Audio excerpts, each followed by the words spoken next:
कांग्रेस की नेता सोनिया गांधी की चर्चित आत्मकथा, जिसे संस्मरण कहा जा रहा है, जिसके पहले प्रिंट में 1 लाख कॉपियां छपने वाली हैं और जो 10 नवंबर को रिलीज होने वाली है, अब उसे भारत में पेंगुइन रैंडम हाउस नहीं छापेगा।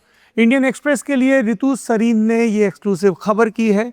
खबर के ब्यौरों पर आएंगे, पर आपको बता दें कि जब इस किताब की पहली प्रेस रिलीज आई थी तो उसमें सोनिया गांधी के हवाले से, जो इसके ओरिजिनल पब्लिशर हैं जिनका नाम है एल्फ्रेड ए knopf, ये यूएस बेस्ड पब्लिकेशन है और पेंगुइन रैंडम हाउस की ही डिवीज़न है, उन्होंने ये दावा किया था कि सोनिया गांधी के हवाले से कि मेरे परिवार के बारे में बहुत कुछ लिखा गया है, लेकिन कुछ ही हैं जो सत्य या उसके पीछे की मंशाओं के करीब पहुंच पाए, जिन्होंने मेरे एक्शंस या उसके इर्द गिर्द की जो भावनाएं थी उसके बारे में बात की।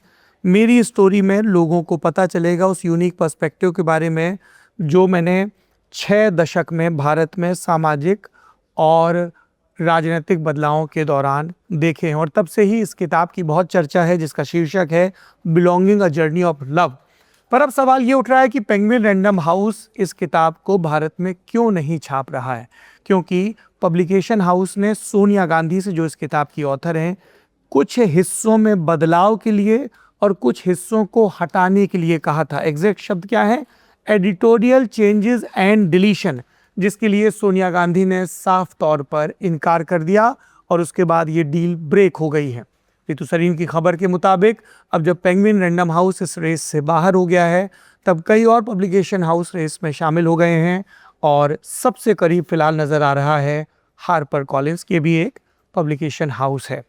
अगर हम रिएक्शंस की बात करें तो इंडियन एक्सप्रेस ने रीच आउट किया एल्फ्रेड ए knopf को और जो सोनिया गांधी के एजेंट हैं डेविड गॉडविन को कमेंट्स के लिए, लेकिन कोई प्रतिक्रिया नहीं मिली।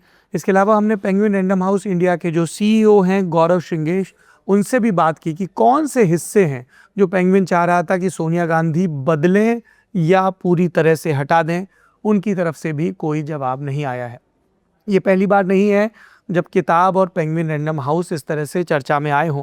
याद करिए आप, इसी साल की शुरुआत में पेंगुइन रैंडम हाउस इंडिया ने एक स्टेटमेंट जारी किया था कि उन्होंने पूर्व आर्मी चीफ जनरल नरवणे के मेमोयर्स, जिसका टाइटल था 4 स्टार्स ऑफ डेस्टिनी, ये नहीं छापा है। उनका ये दावा था, जबकि इस किताब की एक छपी हुई, पेंगुइन से छपी हुई हार्ड कॉपी नेता प्रतिपक्ष राहुल गांधी ने लोकसभा में लहराई थी और इसी किताब के हवाले से वो सवाल पूछा गया था, जो उचित समझे वो करो। कथित तौर पर किताब में लिखा गया था कि जब चीन के साथ सीमा का विवाद हुआ और स्पष्ट राजनीतिक निर्देश मांगे गए, तो ये निर्देश मिला था प्रधानमंत्री और सत्ता पक्ष की तरफ से।